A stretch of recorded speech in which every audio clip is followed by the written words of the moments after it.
James, how are you today? Oh, she's muted. Huh, there she goes. Good. How are you, Mr. Pearman?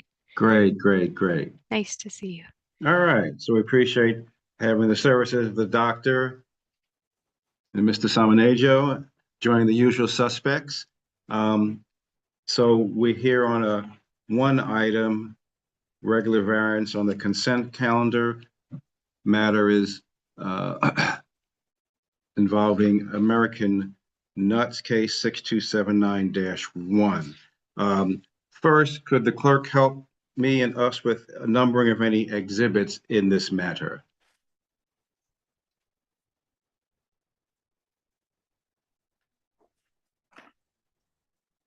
You wanted some help? The clerk, yes. Someone there? Mr. Pearman, you cut off. What help did you want from the Is there clerk? someone in the room? Clerk? We can't hear you. The clerk? Mr. Pearman, you're not coming through. Put yours on.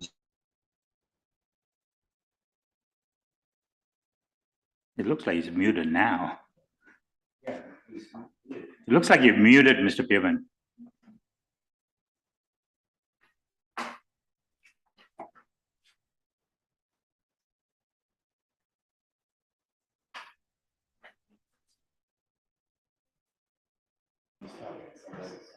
Yeah. Apparently, you can't hear either Cynthia or I from our respective machines.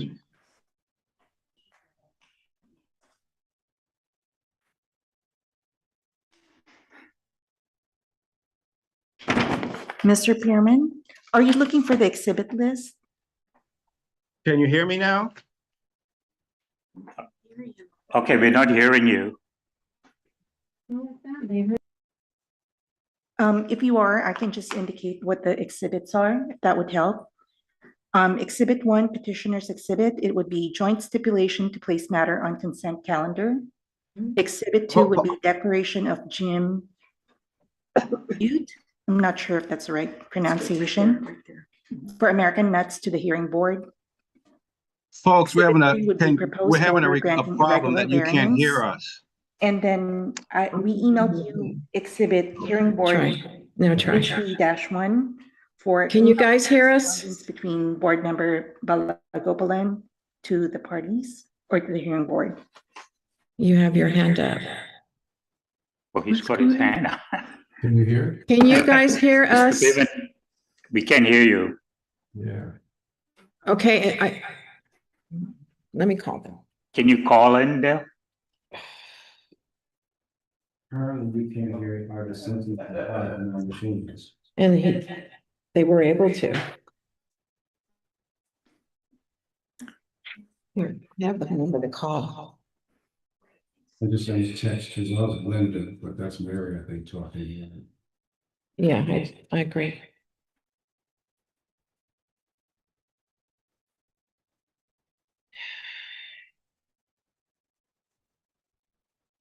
I call it. So.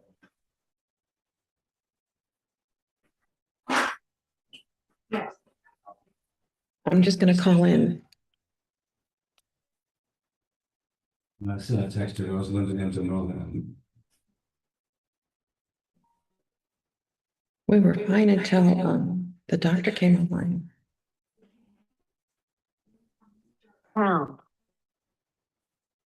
I think she heard me in the beginning and I said, I don't. Yeah. He's talking to somebody.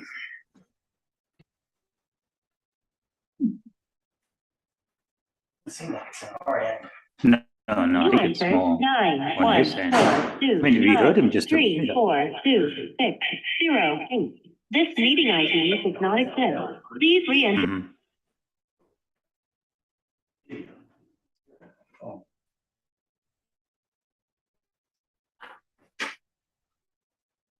I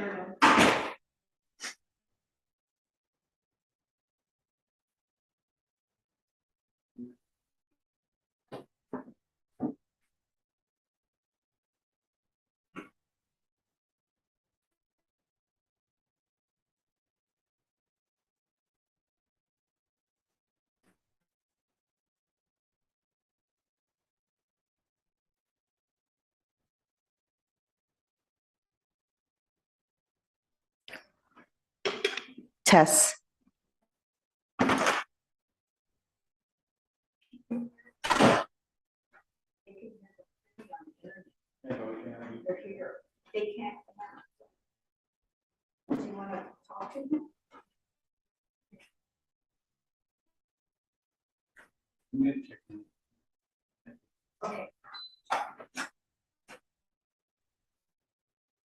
Can't hear us, so either, yes. Yeah, she says we can hear them. But it's just that for some reason we can't. Oh, Cynthia can hear him On the internet, on the internet, They're yeah. watching it from the internet. Mhm. he can't hear us at all, so. Doesn't look that way. It doesn't seem like we talk, huh? That's true. That's so. Yeah.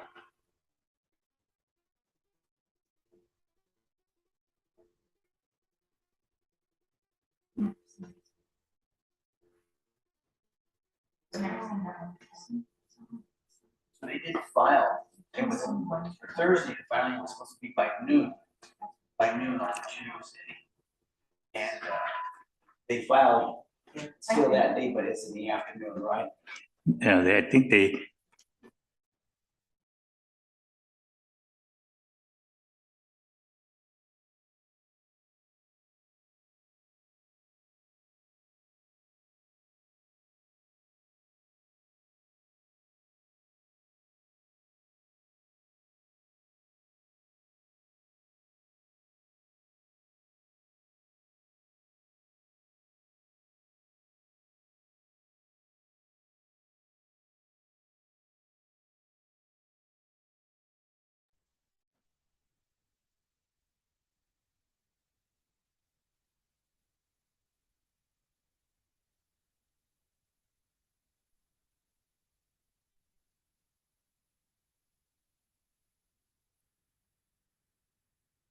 Testing, 1, 2, 3, testing. Can you hear me?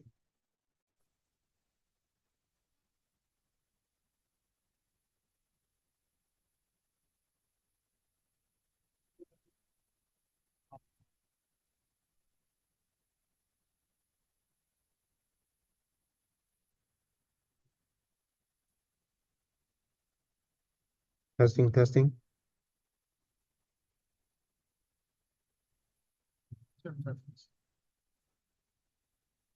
Hello, hello, hello. Can you hear me? Yes, I can hear Robert.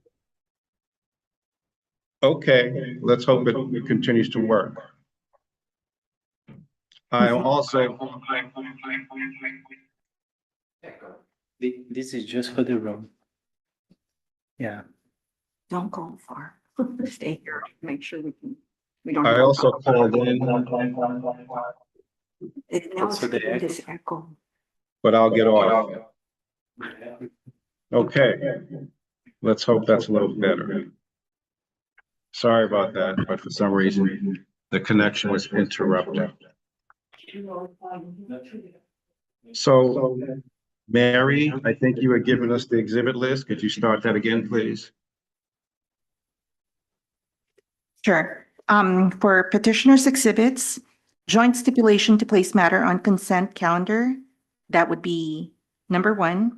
Declaration of Jim Butte for American Nuts to the hearing board, that would be exhibit 2.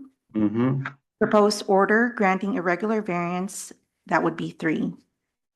For hearing board exhibit, we have the email from board member Balagopalan to the hearing board, and that would be reference HB-1.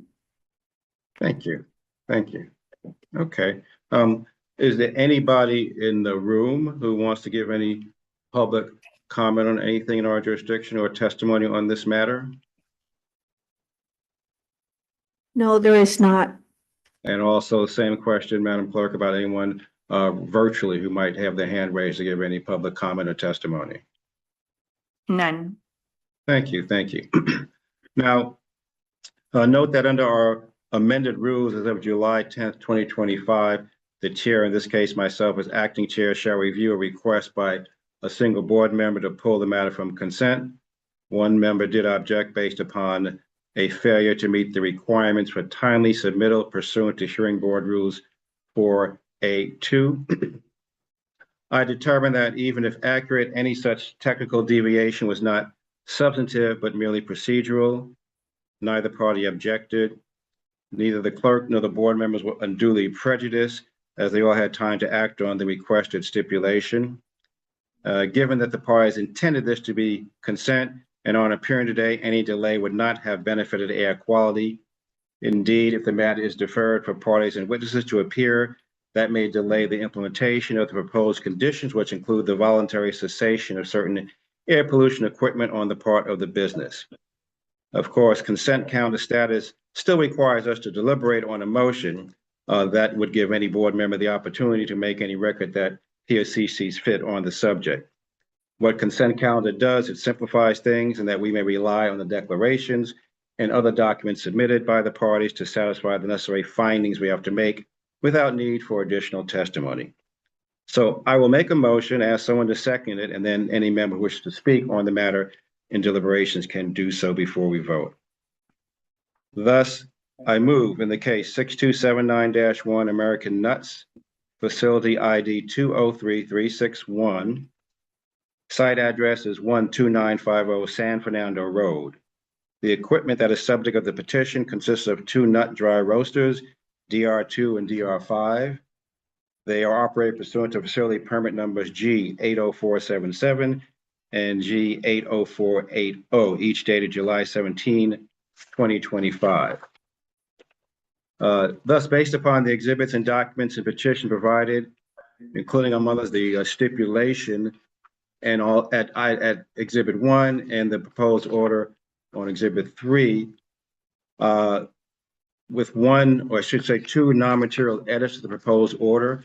And I'd ask Madam Clerk to note these. First, the proposed order lists the usual board members appearing, including the chair. And so you want to reflect that I'm the acting chair and that we have the substitute members, alternate members, I should say, in terms of Dr. Williams and Mr. Santiago appearing today.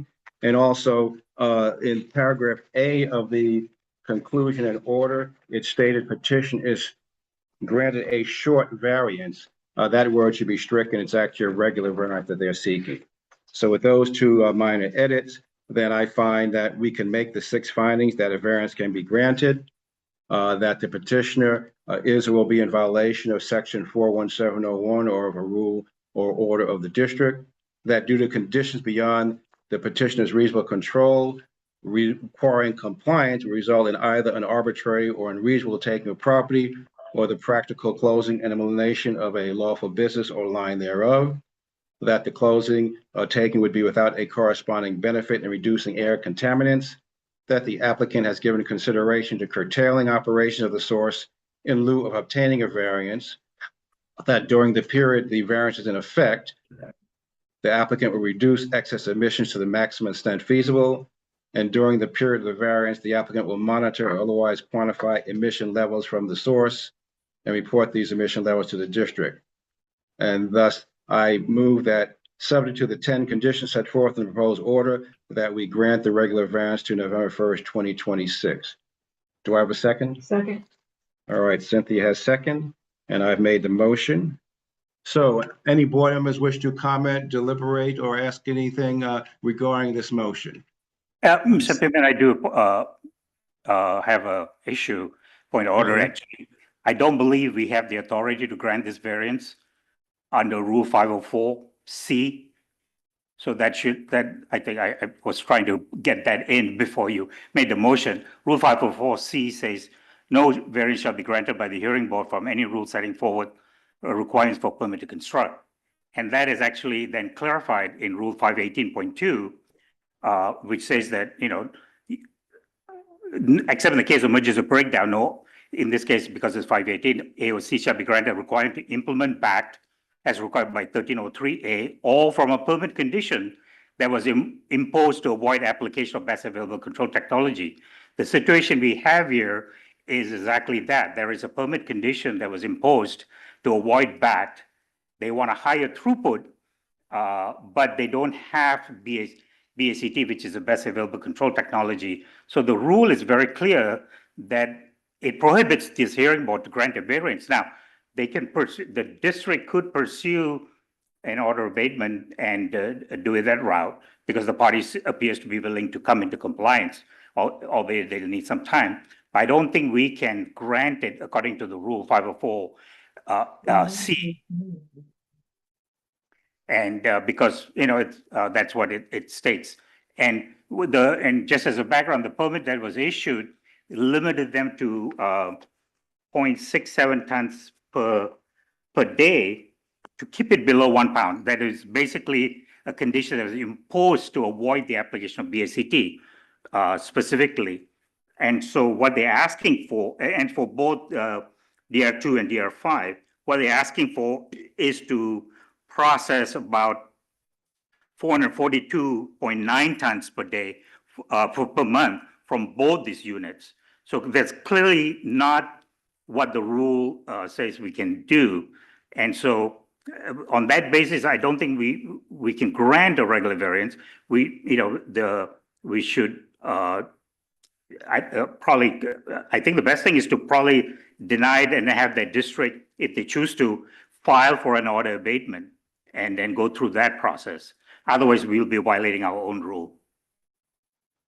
Thank you. Does anyone else agree with that position? I think that what I would simply say is that the material presented to us, including the petition and the joint stipulation proposed order, doesn't establish those facts, even if the interpretation rule is correct, and neither party has proposed that as an issue to be determined. So I would feel free moving on with the motion at this time. Any further comments or questions about either that point or just the general variance that they're seeking in general in the 6 findings I discussed? The only comment I wanted to make, and it's more of a question, is that both parties, which includes the legal department, AQMD's legal department, have agreed and are pushing us forward. So I question actually both sides of what you're stating, Mr. Balagopalan, as well as what the attorneys have presented in their desire to go forward. If there was a problem, I would have thought it would have been right there and then, because they're the ones who obviously do speak directly to the engineers as well. If I don't know why they did not look at this provision of the rule, which is clear. This has come up. We don't know that they didn't. We don't know that they didn't look at it. That's an assumption. Yeah, I'm not sure. That's why I said I don't know.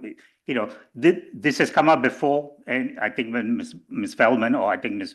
Pruzai brought up this issue before in other cases. So the hearing board does not have the authority specifically stated in the rule 504C to grant a variance from the requirements of a permit to construct, and it's clarified in 518.2 what that is, which is the application of backed or a permit condition. So that's what the issue is. You know, we don't have the authority, and if we do grant them, then we are violating our own rule. The rule 5 and 518.2. So that is what I'm concerned about. I think there is an avenue for them to come through as an order abatement if the district chooses to pursue that. So I don't think we should proceed. I strongly disagree that we should be proceeding and violating our own rule. And I can't speak for the attorneys because they're not here, why they did not look at, address that issue or were not aware of it. But that's really, that doesn't mean that one mistake should be compounded by another mistake. We don't know. Mr. Chairman, Mr. Chair. Yes, sir. Mr. Mohan brings a good point, and it just confuses me now in this matter. And you having the legal side, I didn't quite catch what you were saying in response to Mohan's point. I just need a little bit of legal understanding on this process, because if it's clearly black and white that we are not obliged, we're not able to, the hearing board is not legally able to approve this, and we don't have legal counsel here, and I don't know what the impacts would be. I mean, we're still going to be moving forward with, even if we gave the consent, the operations are continuing and emissions are being monitored. If we don't approve it now, we go back to get more clarification. I don't think that's going to change anything, or is it? I need a little bit legal side, legal opinion on your part now to help me with this decision now. Thank you. Thank you. What I was saying was, if you look at the material before us, that's what we have to act upon. There's nothing in the petition or the documents that were submitted for the consent calendar that raised this as an issue or concern, much less agree with that position. So as Ms. Verdugo-Peralta said, we'd be making a lot of assumptions that somehow this rule that no one cites in the petition material and the request for variance and the stipulation creates some sort of dilemma or issue that's somehow illegal. So we'd be making a lot of assumptions about what was at issue, what applied, why they granted the permit in the first place, et cetera, et cetera. None of that's before us in the record. So, you know, we have no basis to really use that to really act here. Also, we'd also have to say as explanation, the way our rule work consent, you object, and just common sense, you try and give a reason for the objection. And the only objection that was identified to the parties was under Rule 4A2. So the objection from the member did not go to the parties regarding Rule 504C and 518.2. Therefore, they didn't have the opportunity to weigh in before to tell us beforehand that might be an issue they need to be here. So out of fairness, I think that sort of like helps me feel comfortable that we're doing the right thing. And if the parties missed it, the record before us doesn't show that. We'll see if something arises, but I would move on as we described it. And again, as I mentioned before, we don't know for certain, but by granting the variance, if you recall, there are reductions in usage and employment of some of the roasters, et cetera. So presumably some emission savings would start right away. If we don't grant this at this point, while they be maybe in violation, they'd be free to continue the operation as normal, which might be great emissions in the meantime while we wait a further resolution. So that's kind of how I see it, sir. Well, okay, let me clarify a few things then. In the package that they sent in, there is clear evidence that they imposed a limit to avoid BACT. It is in the petition, it's in the write-up. You know, basically they put a limit to avoid BACT. So that it's part of the record. You know, that's clear. Now, as far as I had this maybe wrongfully, when I made that, you know, because they didn't meet the timely submittal, that they would be coming in, you know, because I thought that would hold, because that's another part of the regulation that says you got to submit, you know, in a timely manner. You submit by Wednesday. Anyway, they submitted. We got it only Wednesday morning and by 11 o'clock we were supposed to respond. But yes, maybe I should have included that. But nevertheless, the rule is, even if it's not included, I think we are deliberating. We have the opportunity to right wrong. It doesn't mean that because, and we have done this before, even though both parties have agreed and have a consent, you know, we can always change it or modify it or deny it. It doesn't mean we have to agree to it, you know. So that's and I strongly object, you know, the fact that the rule is very clear. We do not have the authority to grant a variance because of this issue about BACT. All right.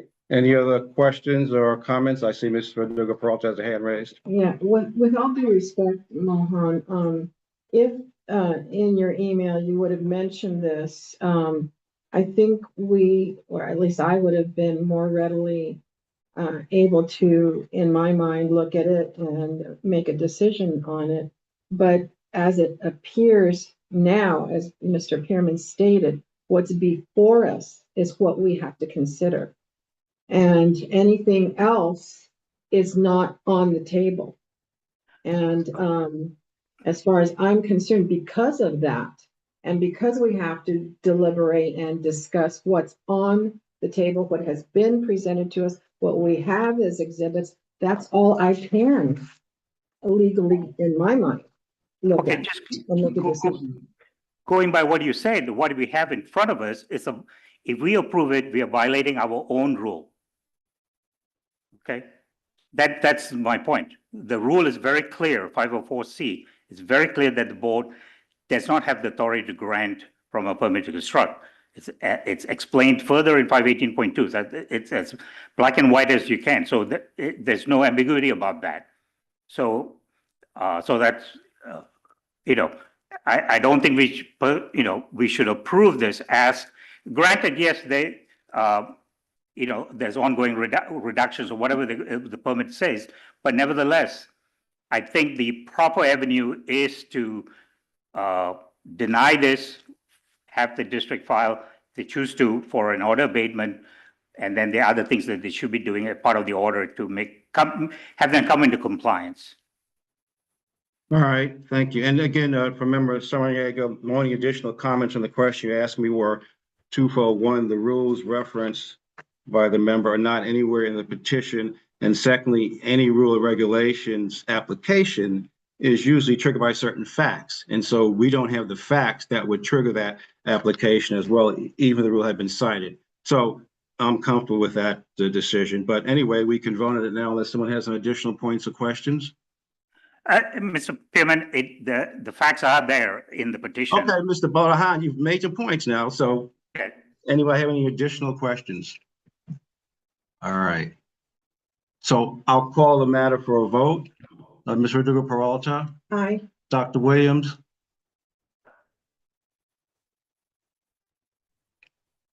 I think what Mr. Belogo-Palan is saying, it makes sense to me, so I would have to object. all right. Mr. Samaniego, I'm going to go aye.